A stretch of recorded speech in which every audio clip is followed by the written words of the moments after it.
Ce jour-là, il ne s'agissait pas seulement de cris dans la rue, c'était bien plus profond. C'était comme un réveil qui traversait tout un continent, une énergie nouvelle, un changement de mentalité, une révolution portée par un homme que beaucoup de jeunes Africains considèrent aujourd'hui comme un héros, Ibrahim Traoré. Capitaine de 37 ans, il est devenu, sans le vouloir, un symbole de courage, de fierté et d'espoir pour toute l'Afrique. Le 30 avril 2025, des foules immenses ont envahi les rues dans plusieurs pays, du Burkina Faso au Ghana, du Libéria à d'autres coins du continent. Plus de 25 000 Africains sont sortis ensemble, d'une seule voix, pour dire « Ne touchez pas à l'AES. Laissez le capitaine Traoré tranquille. » Pourquoi une telle... Arrivé au pouvoir des 3 présidents de transition du Burkina Faso, Niger et Mali, le développement de l'Afrique et la liberté de l'Afrique est assurée. Mobilisation? Parce qu'un complot aurait été découvert. Un plan visant à renverser le gouvernement du Burkina Faso. D'après les autorités militaires, ce coup d'État aurait été préparé depuis un pays voisin, la Côte d'Ivoire, avec des soutiens venus de l'étranger, y compris de la part d'un général américain de l'Africom. Ce projet a provoqué l'effet inverse de celui recherché. Il a rassemblé les peuples, réveillé les consciences. Pour une fois, les gens ne sont pas sortis à cause de la peur, mais par espoir. Ce jour-là, les manifestants ne défendaient pas juste un homme. Ils défendaient une idée. Celle que l'Afrique peut se tenir debout, qu'un dirigeant peut protéger son pays sans attendre l'aval des puissances étrangères. À Ouagadougou, la capitale, la place de la nation s'est transformée en une marée humaine. Des drapeaux flottaient, des chants retentissaient, des jeunes en habits traditionnels ou en jeans, tous unis autour d'un même message. Notre avenir nous appartient. Ce mouvement, né autour d'un nom, est devenu un feu. Non pas un feu destructeur, mais un feu qui éclaire. Et tout cela a pris une autre dimension le 3 avril, quand un général américain, Michael Langley, a accusé le capitaine Traoré d'avoir détourné l'or du pays à son profit. Pour beaucoup d'Africains, ce n'était pas qu'une critique. C'était une attaque, un manque de respect, comme si on essayait encore une fois de faire passer les Africains pour des voleurs ou des incapables. À Ouagadougou, la réponse a été immédiate. Les rues se sont remplies de drapeaux burkinabais et russes. Les manifestants, en colère mais organisés, criaient « Vive le capitaine Traoré !» Certains tenaient des pancartes dénonçant Langley, d'autres avaient même dessiné des chaînes d'esclaves sur son visage, en rouge, pour rappeler le poids de l'histoire. Mais ce soutien ne s'est pas arrêté aux frontières du Burkina. Au Libéria, dans la capitale Monrovia, des jeunes ont bravé les interdictions pour marcher pacifiquement. Ils voulaient montrer leur solidarité et dire non à toute tentative de déstabilisation. Ils ont marché vers l'ambassade de Côte d'Ivoire pour dénoncer ce qu'ils voyaient comme une ingérence étrangère. Leur seul souhait, que le Burkina Faso soit libre de construire son avenir en paix. Malheureusement, la police libérienne est intervenue. Certains manifestants ont été arrêtés. Pourtant, ils n'étaient ni violents, ni menaçants. Ils voulaient juste faire entendre leur voix. Au Ghana aussi, à Accra, le mouvement socialiste ghanéen a organisé un grand rassemblement. Ils ont salué Traoré comme un exemple de courage et de dignité. Leur slogan était clair, « Les mains hors de l'AES ». Cette AES, c'est l'alliance entre le Burkina Faso, le Mali et le Niger. Pour beaucoup de jeunes, c'est une barrière contre ceux qui veulent encore contrôler l'Afrique. Et le mouvement s'est propagé. Du Nigeria à l'Afrique du Sud, des voix se sont levées, des messages ont été brandis, des pancartes ont fleuri. À Ouagadougou, un couple venu du Libéria, Somaria et Dukali, a dit avec émotion « Je suis venu ici pour soutenir le capitaine Ibrahim Traoré, car pour moi, il est devenu un véritable symbole d'espoir. Pas seulement pour le Burkina Faso, mais pour toute l'Afrique et même pour tous les Noirs du monde. » Des messages comme celui-là, on n'en entend pas souvent. Et pourtant, des gens sont venus de partout, même d'Europe et d'Amérique. Ils scandaient le nom de Traoré, comme s'il incarnait un rêve plus grand que lui. Pour comprendre pourquoi tant de gens l'admirent, il faut revenir en arrière. En septembre 2022, un jeune capitaine de 34 ans arrive au pouvoir dans un pays secoué par les crises. Attaques terroristes, pauvreté, instabilité. Traoré n'a pas fait de longs discours. Il a retroussé ses manches. Il a agi. Certains l'ont comparé à Thomas Sankara, l'ancien héros révolutionnaire du pays. Il a dit non à ceux qui voulaient imposer leurs lois de l'extérieur. Il a mis fin à la présence militaire française, annulé des contrats miniers injustes, dit non au franc CFA. Il a commencé à investir les richesses du pays dans l'éducation, la santé, l'agriculture. Même face aux sanctions et aux critiques, il a tenu bon. Il a repris le contrôle de l'or et déclaré « Ce n'est pas pour enrichir des étrangers, c'est pour notre peuple ». Cette phrase est devenue un cri de ralliement. Traoré, ce n'est pas juste un président, c'est un bâtisseur d'unité. Il a créé l'AES avec le Mali et le Niger pour chercher des solutions africaines, sans dépendre des puissances extérieures. Cette alliance, annoncée le 6 juillet 2024, marque une vraie rupture avec les anciennes logiques dictées par la CEDEAO ou d'autres institutions souvent influencées par l'Occident. Les jeunes Africains y croient, parce qu'ils en ont assez de voir leurs dirigeants attendre des ordres de l'extérieur. Traoré n'est pas parfait, mais il est sincère. Avant d'être président, c'est un soldat discret, engagé contre le terrorisme. Il ne porte pas de costume coûteux, ne vit pas dans des palais dorés. On le voit en treillis, proche du peuple, avec un langage simple, direct, parfois dur, mais toujours vrai. Au sommet de l'AES à Niamey, ses paroles ont marqué. Ce continent a souffert et continue de souffrir du feu des impérialistes. Ce n'était pas juste un discours, c'était un cri, un appel à tous les Africains pour qu'ils se lèvent et prennent en main leur avenir. Ce cri traverse aujourd'hui toutes les frontières. Dans plusieurs pays, les gens n'hésitent plus à soutenir Traoré, même s'il n'est pas leur président. Et ça dérange. Au Libéria, ceux qui manifestaient pacifiquement ont été arrêtés. Le président Boakai ne s'attendait sûrement pas à voir ses propres citoyens brandir des pancartes pour un dirigeant étranger. En Côte d'Ivoire aussi, les tensions montent. Le président Alassane Ouattara est souvent vu comme trop proche des puissances étrangères. Certains l'accusent même de permettre que son pays serve de base à ceux qui veulent renverser Traoré. Le Burkina Faso, par la voix de ses militaires, a affirmé que des fauteurs de troubles se cachaient en Côte d'Ivoire. À Monrovia, devant l'ambassade ivoirienne, les manifestants ne s'attaquaient pas à un pays frère. Ils posaient une question simple. Qui vous représente vraiment? Ce n'était pas juste une gêne pour le président. C'était une claque politique. Une démonstration éclatante du décalage entre les décisions prises en haut et les voix qui montent du peuple. Les choses bougent, même au Nigeria avec Bola Tinubu ou au Kenya avec William Ruto. Tous observent la situation avec prudence, car ce qu'ils voient, ce n'est pas seulement l'image d'un capitaine en uniforme applaudi par la foule, c'est le reflet d'un ras-le-bol profond. De plus en plus de jeunes, de travailleurs, de mères de famille, disent non à un système qui tourne en rond.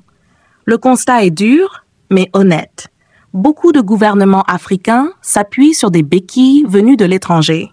Des prêts du FMI qui creusent la dette, des bases militaires occidentales censées garantir la sécurité, mais qui, dans la réalité, cohabitent avec la peur dans les villages.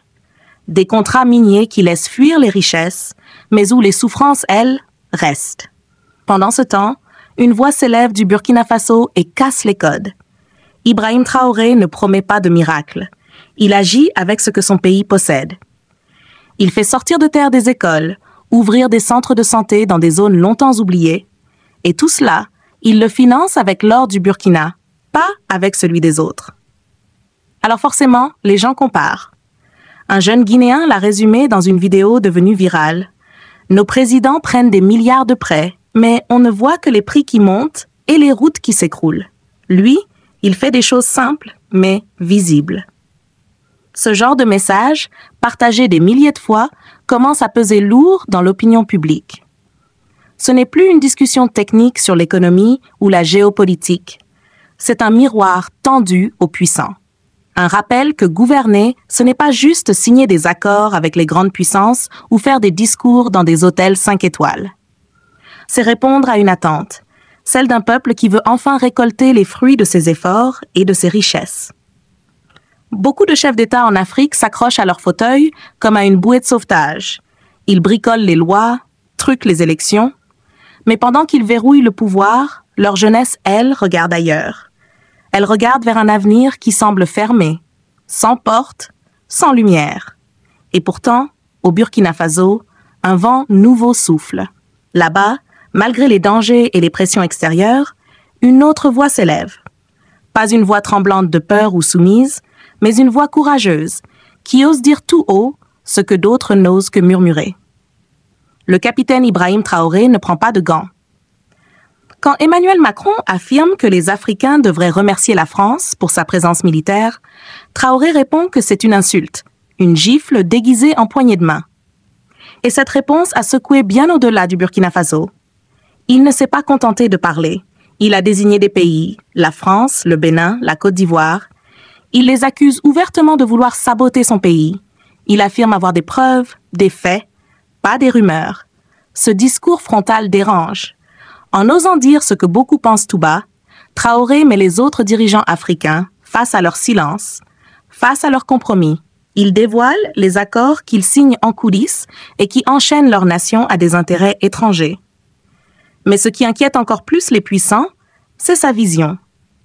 Lors d'un sommet avec le Mali et le Niger, il a parlé d'une Afrique brûlée par des mains étrangères, mais capable de se reconstruire, ensemble, sans patron. Il ne parle pas d'un rêve lointain. Il construit concrètement une confédération, l'Alliance des États du Sahel, AES, qui n'attend ni la bénédiction de Paris, ni celle de Washington. Cette idée fait peur à ceux qui ont toujours gouverné avec l'approbation de l'Occident, car si une unité peut naître sans eux, leur pouvoir devient fragile. Leur légitimité commence à vaciller. Et c'est cela qui donne des sueurs froides à certains présidents africains. Ce n'est pas juste le nom de Traoré qui se propage, ce sont ses idées. Des jeunes de Guinée, du Libéria, du Togo, qui n'ont jamais mis les pieds au Burkina Faso, brandissent sa photo.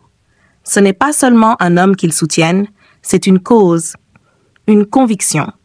Ils ne regardent plus leur propre président avec admiration. Ils tournent les yeux vers un autre choix, vers quelqu'un qui leur donne enfin le droit d'espérer. Pour certains chefs d'État en Afrique, ce qui se passe autour de Traoré est un vrai cauchemar. Eux, qui s'appuient sur des discours vides ou qui divisent leur peuple pour rester au pouvoir, se sentent soudain mis à nu. Quand des Libériens acceptent d'être arrêtés juste pour manifester devant une ambassade, quand des Guinéens crient le nom de Traoré sans même mentionner leur propre président. C'est un message fort. Le lien de confiance entre les peuples et leurs dirigeants est rompu. Au Libéria, les arrestations n'ont rien calmé. Au contraire, elles ont montré à quel point certains dirigeants ont peur. Et cette peur est bien réelle. Même des agences étrangères, comme la CIA, auraient reconnu en Traoré un leader capable de faire bouger tout un continent. Selon certains rapports, l'Afrique pourrait devenir une superpuissance d'ici 15 ans si ce type de leadership se propage. C'est ça, le vrai tremblement de terre. L'exemple de Traoré pourrait devenir contagieux. Et il y a une autre raison à l'inquiétude des puissants. Traoré a osé dire non à l'Occident. Il a expulsé les militaires français. Il a rejeté une monnaie héritée de la colonisation. Résultat, dans d'autres pays, au Sénégal, au Cameroun, en Côte d'Ivoire, les populations commencent à se poser des questions. Et nous, pourquoi pas? Ce n'est plus un simple débat politique. C'est un mouvement.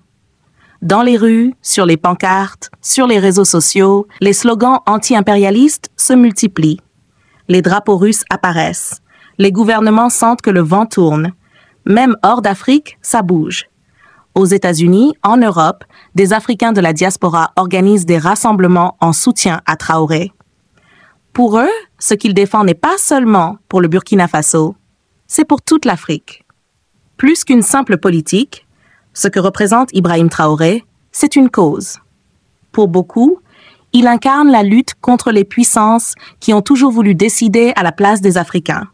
Sur les réseaux sociaux comme X, anciennement Twitter, les messages s'enchaînent. Certains écrivent que toute personne noire sur Terre devrait soutenir le capitaine Traoré. Ce n'est plus seulement de l'admiration, c'est une prise de position mondiale. Et c'est bien cela qui inquiète certains puissants. Traoré ne cherche pas les applaudissements dans les grands sommets internationaux. Il ne court pas après l'approbation de Paris ou de Washington. Il parle directement au peuple et le peuple lui répond. Il ne s'adresse pas aux puissants. Il parle aux jeunes, aux travailleurs, aux oubliés, à ceux qu'on ne voit jamais dans les grandes conférences. Certains s'interrogent sur ses liens avec la Russie ou la Chine. Mais pour lui, la question n'est pas de changer de maître. Il dit « Soit on défend notre terre, soit on reste esclave pour toujours ». Une phrase forte qui a fait le tour du monde en pleine période de tension avec l'Occident. Après les grandes manifestations du 30 avril, une chose est devenue claire. Ce jeune capitaine n'est pas un président comme les autres. Il a secoué non seulement le Burkina Faso, mais toute l'Afrique. Et plus encore, il a mis mal à l'aise de nombreux chefs d'État africains qui, jusqu'ici, gouvernaient sans trop se soucier de leur peuple. Le malaise qu'ils ressentent ne vient pas seulement du fait que leur peuple admire un autre leader. Il vient surtout du fait que les citoyens ne veulent plus du vieux système. Les peuples africains ne veulent plus de présidents qui passent leur temps à plaire aux puissances étrangères. Ils veulent des dirigeants qui osent se battre pour eux. Pour beaucoup, Traoré est devenu un symbole d'espoir. Il parle d'une Afrique debout où l'or et les richesses ne servent plus une élite ou des intérêts étrangers, mais profitent enfin au peuple. Pour les présidents encore en place, Traoré agit comme un miroir. Il reflète tout ce qu'ils auraient pu être, mais qu'ils n'ont jamais osé devenir. Comme l'a dit Haroun Sawadogo, un manifestant burkinabé, « S'ils veulent toucher à Traoré, ils devront d'abord passer par tout un peuple. » Voilà la force de ce mouvement. Ce n'est pas juste une affaire de discours ou de slogans. C'est une vague partie du cœur du peuple. Une vague que ni les menaces, ni les arrestations ne peuvent arrêter. Le 30 avril 2025, quelque chose a changé.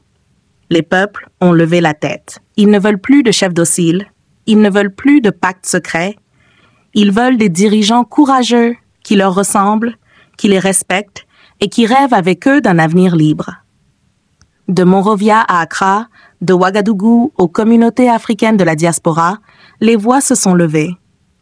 Elles ne crient pas seulement un nom, elles réclament un avenir qui leur appartient. Des rues bondées à Ouagadougou aux marches déterminées à Monrovia ou Accra, les voix africaines se sont unies autour d'un capitaine du Burkina Faso, Ibrahim Traoré. Car il représente ce que beaucoup espèrent, le respect, la liberté et le droit de choisir leur propre chemin. Cette immense vague de solidarité a montré une chose. Beaucoup de vieux dirigeants africains sont dépassés. S'ils veulent encore être utiles à leur peuple, ils devront mettre leur orgueil de côté, écouter la population et avoir le courage de changer. Sinon, ils seront remplacés par une jeunesse qui refuse de rester dans la misère. Traoré est devenu un exemple. Il n'a pas hésité à expulser les armées étrangères, à reprendre le contrôle des richesses de son pays, à créer une alliance solide avec d'autres nations africaines. Il prouve que l'Afrique peut avancer sans demander la permission. Quand il parle, il ne fait pas semblant. Il dit les choses telles qu'elles sont. Il dénonce le néocolonialisme, ce système où certains pays veulent encore décider à la place des Africains. Et beaucoup de gens se reconnaissent dans ces mots. Parce qu'ils en ont assez des présidents qui défendent les intérêts étrangers avant ceux de leur propre peuple. Le fait que des Libériens soient prêts à aller en prison pour soutenir le Burkina Faso ou que des Guinéens chantent le nom d'un dirigeant étranger, ce n'est pas un hasard. C'est un cri. Un cri pour des présidents courageux, honnêtes et efficaces. Malgré les sanctions des grandes puissances, le Burkina Faso d'Ibrahim Traoré a fait un choix clair. Investir dans des choses simples mais essentielles comme l'école, la santé et la nourriture. Et rien que ça, c'est déjà une preuve que c'est possible. Les manifestations qui se multiplient dans plusieurs pays ne parlent pas seulement de Traoré. Elles montrent qu'il se passe quelque chose dans les cœurs. Les jeunes Africains n'en peuvent plus des promesses sans lendemain. Ils ne croient plus aux vieilles structures héritées de la colonisation comme la CEDEAO, surtout quand elles ne défendent pas réellement les peuples. Ce que veulent les jeunes aujourd'hui, ce sont des dirigeants qui ont le courage de dire non aux contrats injustes, qui développent leur pays et qui croient en une Afrique forte et unie. Le projet de l'Alliance des États du Sahel, AES, qui regroupe le Burkina Faso, le Mali et le Niger, en est un exemple. Un exemple de respect mutuel, d'entraide et d'objectifs communs. À l'opposé, ceux qui s'accrochent à l'aide étrangère ou qui font taire leur peuple, comme on l'a vu récemment au Libéria avec des arrestations, prennent le risque de se couper de leur population. Et quand un peuple se sent trahi, il ne reste pas silencieux bien longtemps. Quand les citoyens applaudissent un président étranger plutôt que le leur, c'est un signal fort. Ce n'est pas pour humilier qui que ce soit, mais pour réveiller ceux qui dorment encore dans leurs privilèges. C'est une alerte, un appel à changer de cap. Les dirigeants africains, qui veulent s'inspirer de ce que vit le Burkina Faso, doivent d'abord avoir l'humilité de reconnaître qu'ils se sont peut-être éloignés des besoins réels de leur peuple. Ensuite, ils doivent écouter vraiment, et surtout, ils doivent s'engager à faire mieux, pas pour plaire à l'Occident, mais pour honorer leur peuple. Cela implique de casser les vieilles habitudes, d'arrêter de servir les puissances étrangères et de commencer à utiliser les ressources nationales pour construire des écoles, des routes, des hôpitaux et créer des emplois pour tous, pas seulement pour une petite élite. Mais ça demande du courage. Il faut oser dire non aux pressions venues de l'extérieur et oui à une politique honnête, juste et inclusive. Ceux qui ne le feront pas continueront à perdre la confiance de leur peuple. Et tôt ou tard, ce sera la rue qui parlera à leur place. Aujourd'hui, quelque chose de nouveau est en train de naître en Afrique. Ce n'est pas une mode. C'est un mouvement, un espoir que porte le capitaine Ibrahim Traoré et que son peuple soutient avec détermination. Ceux qui comprennent cette dynamique peuvent guider leur pays vers un véritable avenir. Mais ceux qui restent attachés à l'ancienne manière de gouverner, avec l'orgueil, les beaux costumes et les promesses jamais tenues, seront rapidement dépassés. Même si certaines lettres restent sans réponse, même si certaines demandes sont ignorées, cela n'arrêtera pas ce mouvement. Le changement prend du temps, oui, mais il a déjà commencé. On n'a pas besoin de tout casser pour se faire entendre. On peut être ferme, calme, mais clair. La police peut dire qu'on dérange, mais manifester pour ses droits ne fait pas de vous un criminel. Aucun permis n'efface le droit de s'exprimer. Tant que ce mouvement reste pacifique, il est légitime. Car ce que nous défendons, au fond, c'est la liberté. Pas une liberté qu'on nous accorde quand ça les arrange. Pas celle qu'on nous permet à moitié. La vraie liberté, celle qu'on prend quand on comprend que notre avenir nous appartient. Vous en avez assez de payer trop cher pour des outils numériques et des abonnements.